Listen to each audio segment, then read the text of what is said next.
நீங்கள்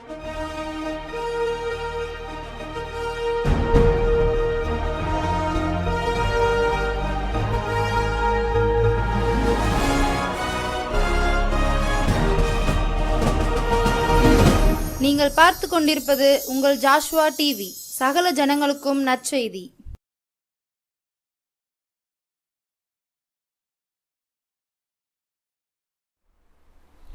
வார்த்தையால் வானத்தையும் பூமியும் உண்டாக்கி சர்வத்துக்கும் வல்லமையுள்ள தேவனாய் வானத்தை ஜான் அளவாய் அளந்து மலைகளை துலாக்காலாலும் தராசாலும் நிறுத்து பூமியின் மண்ணையெல்லாம் மரக்காலின் மேல் அடக்கி மனிதன் மேல் வைத்த அன்பினாலே பாவம் அறியாத மகா பரிசுத்த தெய்வம் நம்மேல் வைத்த அன்பினால் நமக்காய் பலியாகி மறுபடியும் உயிரோடு எழுந்து இதோ இருக்கிறேன் என்று சொன்ன ஜீவனுள்ள ஜீவாதிபதியாம் ஜீவிக்கிற இயேசு கிறிஸ்துவின் நாமத்தினாலே உங்களை வாழ்த்துகிறேன்.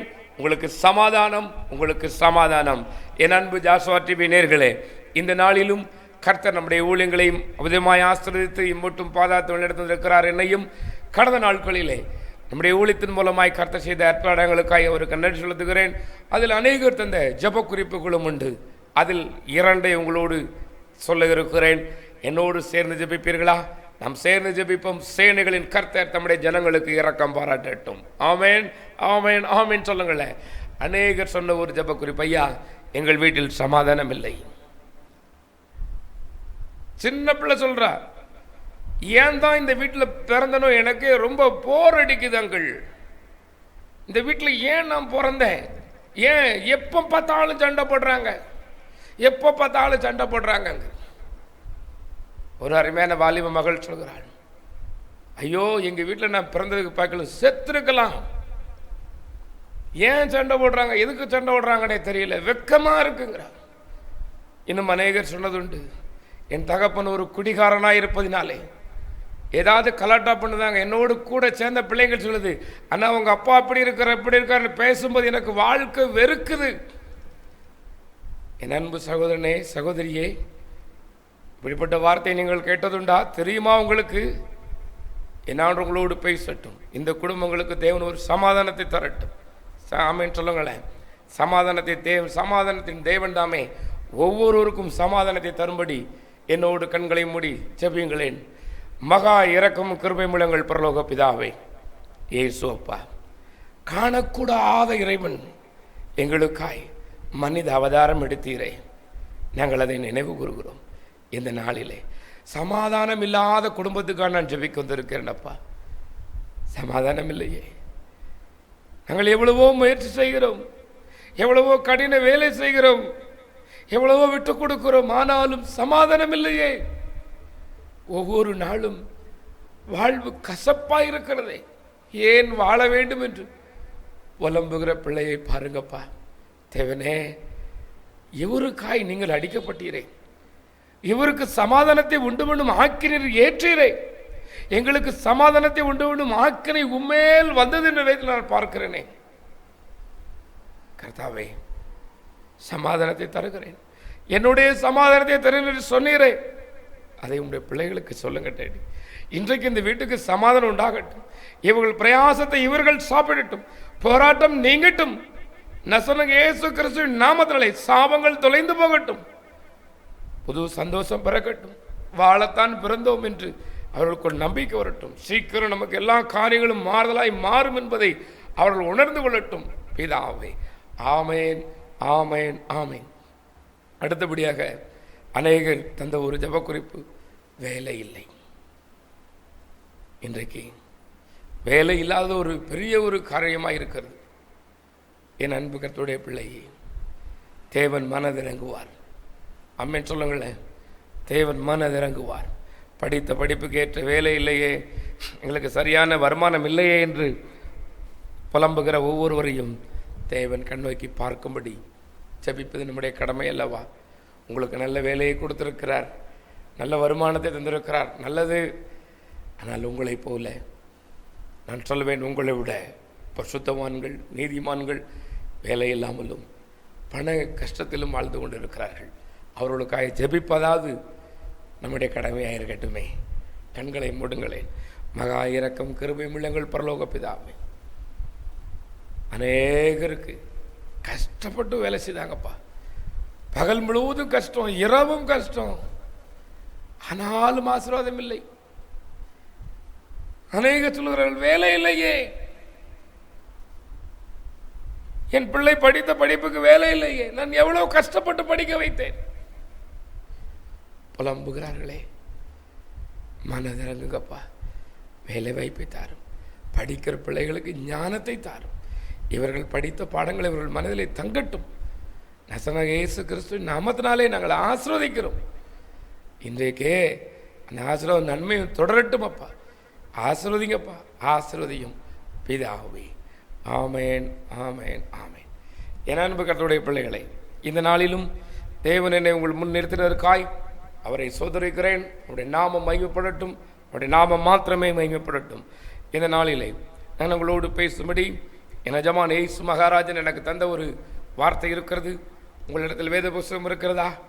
தயவாய் என்னோடு திருப்புங்களேன், கர்த்தர்களோடு பேசட்டும். அது கலாத்தியர் 3ஆம் அதிகாரம், கலாத்தியர் 3ஆம் அதிகாரம் 13வது வசனம். மரத்திலே தூக்கப்பட்ட எவனும் சபிக்கப்பட்டவன் என்று எழுதியிருக்கிறபடி கிறிஸ்து நமக்காக சாபமாகி நியாயப்பிரமாணத்தின் சாபத்திற்கு நம்மை நீங்களாக்கி மீட்டு கொண்டார்.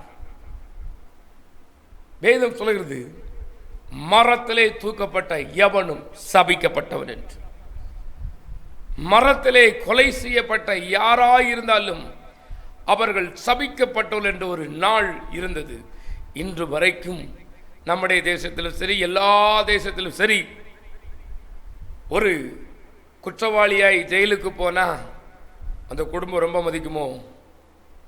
மதிக்குமோ? ஜெயிலுக்கு போனாலே மதிக்காது. ஒரு குற்றத்திற்காய் ஒருவன் கொலை செய்யப்பட்டு விட்டால் அந்த வீடு என்ன வீடா மாறிடுது?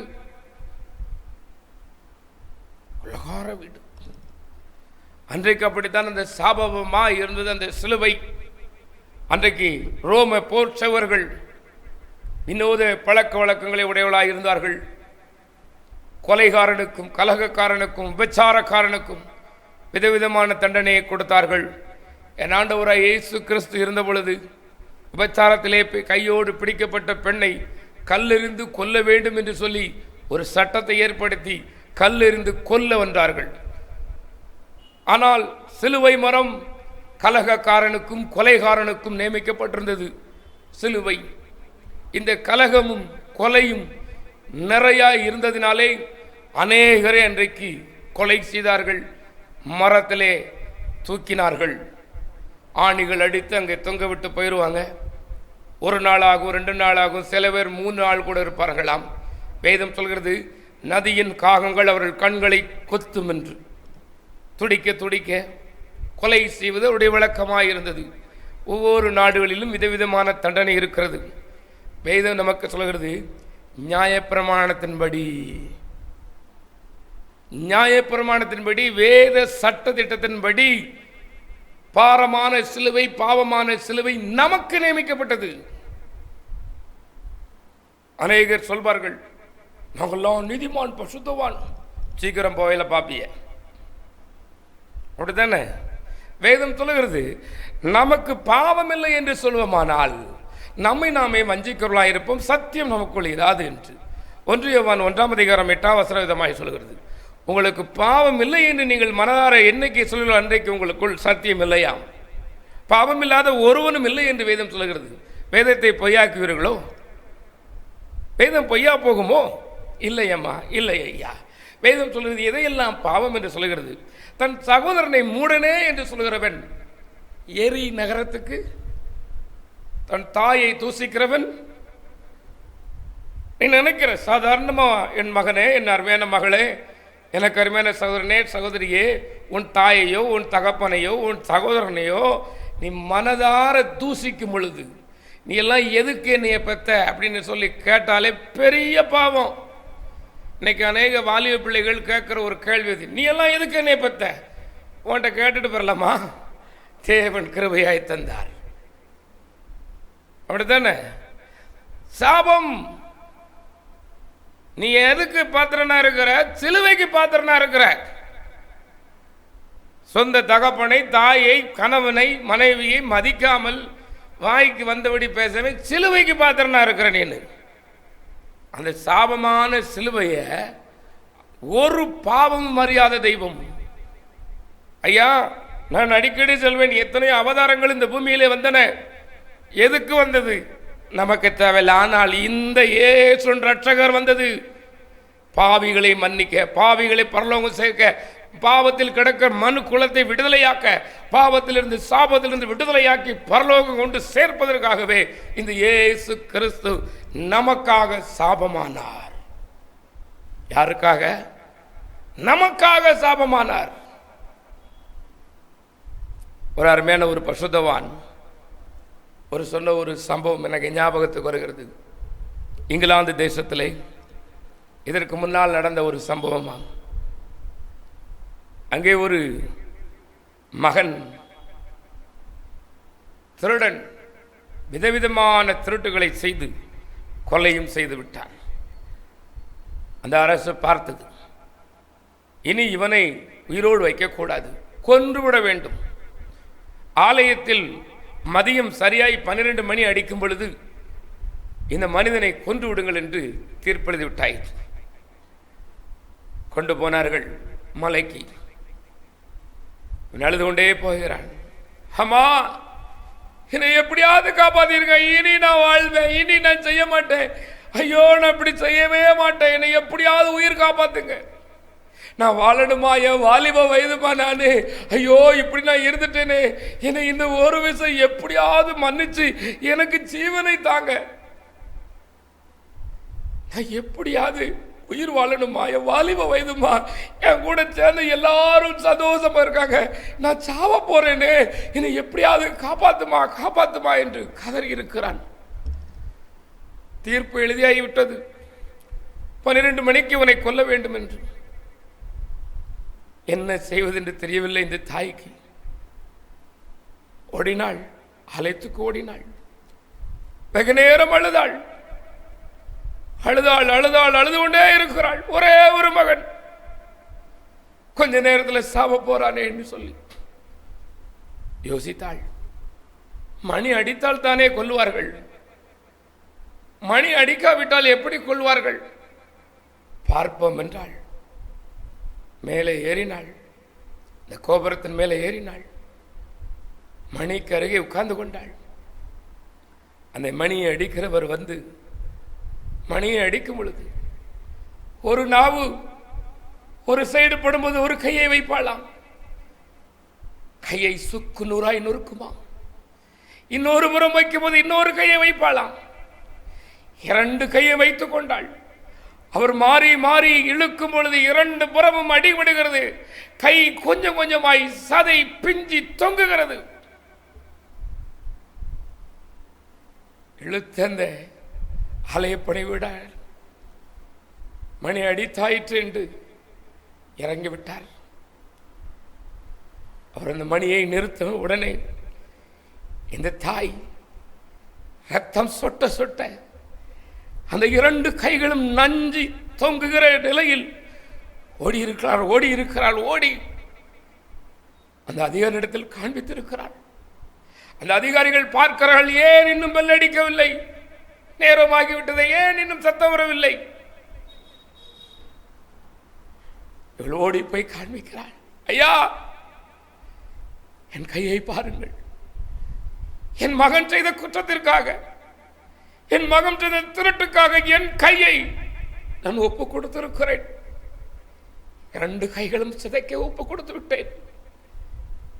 உங்களுடைய சட்டத்தின்படி அந்த நேரம் தவறிவிட்டது என்றால் நீங்கள் கொல்லக்கூடாதல்லவா? என் பிள்ளைக்கு இரக்கம் பாராட்டுங்கள், என் கையை பாருங்கள் என்று காண்பித்தாளாம்.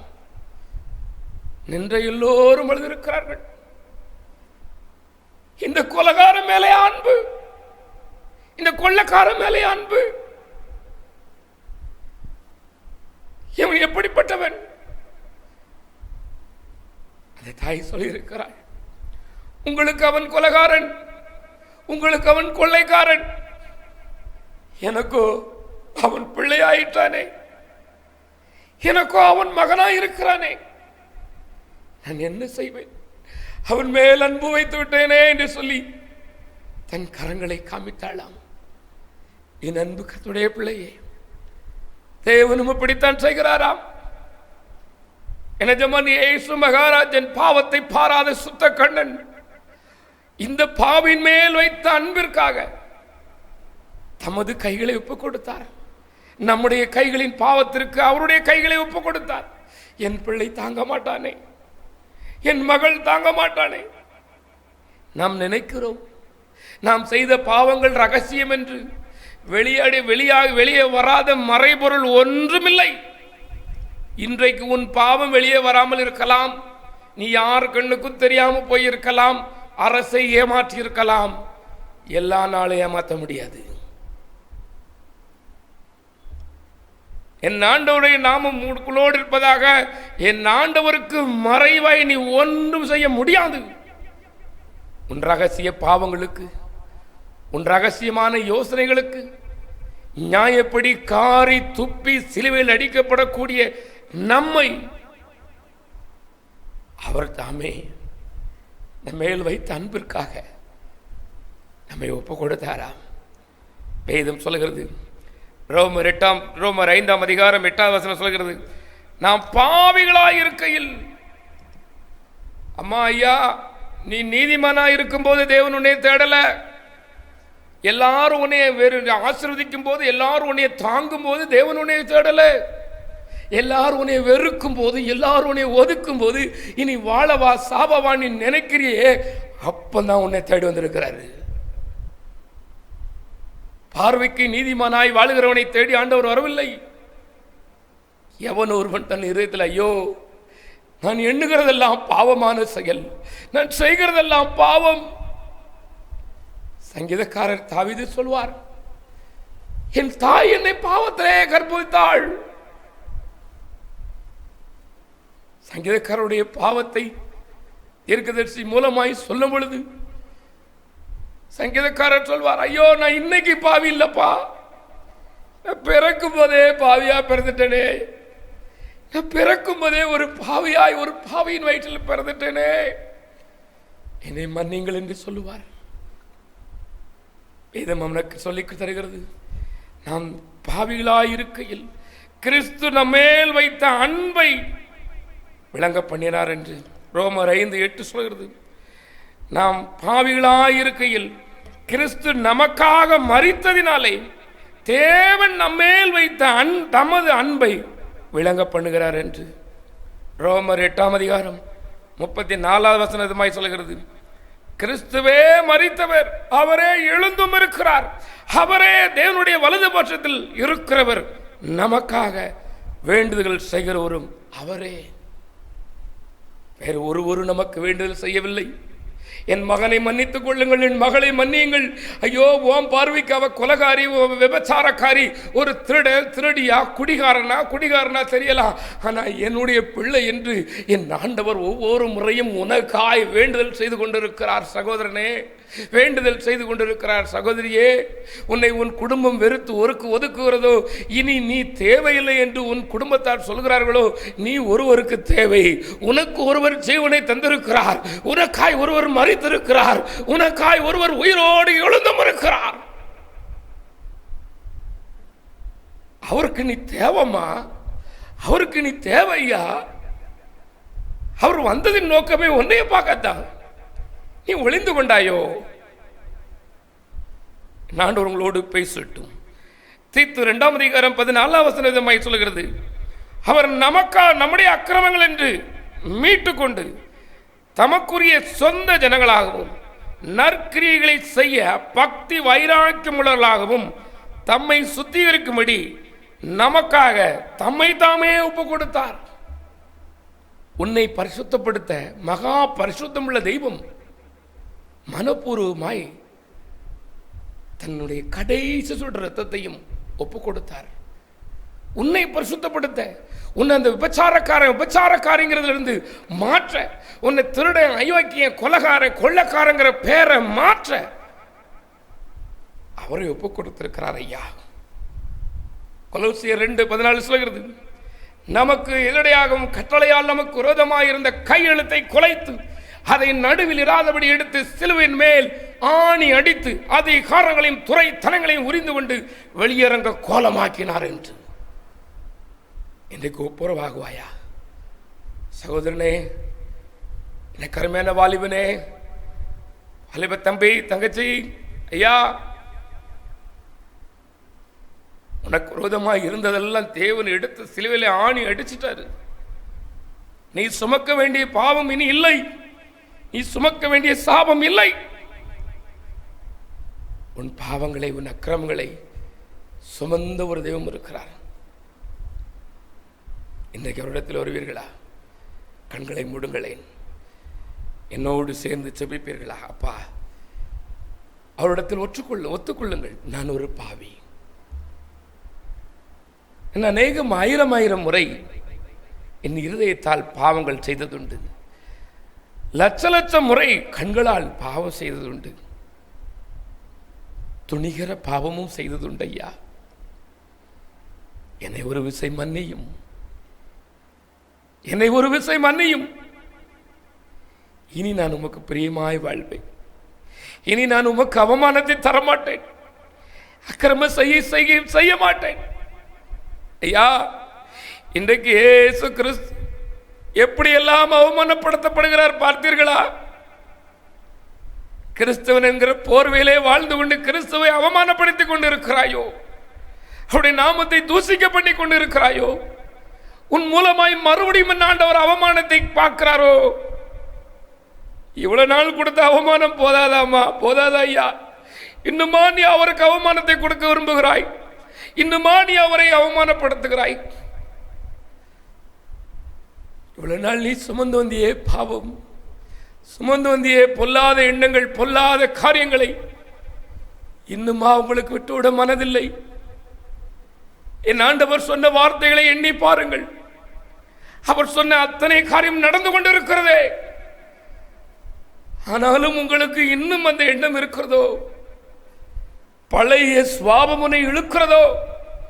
பாவ பழக்க வழக்கங்கள், பொல்லாத கலாச்சாரம், நூதன தந்திரங்கள் உன்னை இழுக்கிறதோ? மன்னிங்கன்னு சொல்லுங்களேன். ஐயா, பேதுரு தவறு செஞ்சான், யூதாசும் தவறு செய்தான். யூதாசு மன்னிப்பு கேட்காம செத்து போயிட்டான். ஐயா, பேதுரு மன்னிப்பு கேட்டார். ஐயா, மன்னிப்பு கேட்டவர் அவரை போல மாறினார். ஐயா, மன்னிப்பு கேட்டு மனம் கசந்து அழுதவர் நிஜமான் இயேசு கிறிஸ்துவின் சீடனாய் மாத்திரமல்ல, வல்லமை வரங்களால் நிறைக்கப்பட்டார்.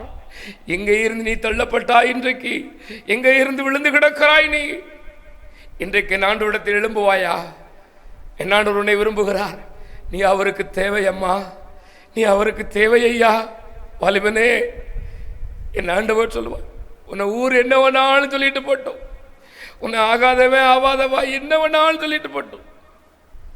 ஏசப்பா சொல்லுவாரு, என் மகா, என் மகா, என் மகன், இப்படித்தான் சொல்வார். உனக்காய் ஒருவர் காரி துப்பப்பட்டார், உன்னுடைய அவமானங்களை அவர் சுமந்தார். உன் பாவங்களுக்காய், உன் மீறல்களுக்காய் ஒருவர் நொறுக்கப்பட்டார். சதையெல்லாம் பிய்ய பிய்ய ஒரு இடத்திலையும் சதை தெரியவில்லையாம். அவருடைய முதுகு உழுத நிலம் போல இருந்ததாம். மேலுள்ள தோலெல்லாம் பிஞ்சி உள்ள தோல் தெரிஞ்சதாம்மா.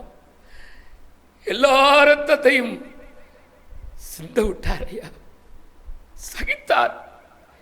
என் பிள்ளை தாங்காதே, என் பிள்ளை இந்த வேதனை தாங்காதே, என் பிள்ளை இந்த அடிக்கப்படக்கூடாதே என்று இருதயத்திலே சகித்தார். ஐயா, அது மாத்திரமல்ல, நம்முடைய பாவங்களை சாபங்களை நீக்குவதற்காக சிலுவையிலே மரித்து 3ஆம் நாள் உயிரோடு எழுந்து இன்றைக்கும் இருக்கிறார். அந்த தேவனுடைய அழைக்கிறார். மகா இரக்கம் கிருபையும் உள்ளங்கள் பரலோக பிதாவே, யார் யார் இன்றைக்கு நம்பி ஜபிக்கிறார்களோ அத்தனை பேருடைய சாபங்கள் இன்றைக்கு தீர்ந்து போகட்டும். அத்தனை பேருடைய பாவங்களை மன்னித்து ஆசீர்வதியும். சாபங்கள் விலகட்டும், வியாதிகள் விலகி போகட்டும் இயேசுவின் நாமத்தினாலே. பொல்லாத பிசாசின் தந்திர மந்திரங்கள் இயேசு கிறிஸ்துவின் நாமத்தினாலே இன்றைக்கு இப்பொழுதே செயலற்று போகட்டும். இந்த குடும்பத்தை நான் ஆசீர்வதிக்கிறேன். ஆசீர்வாதின் நன்மையும் தொடரட்டும் பிதாவே.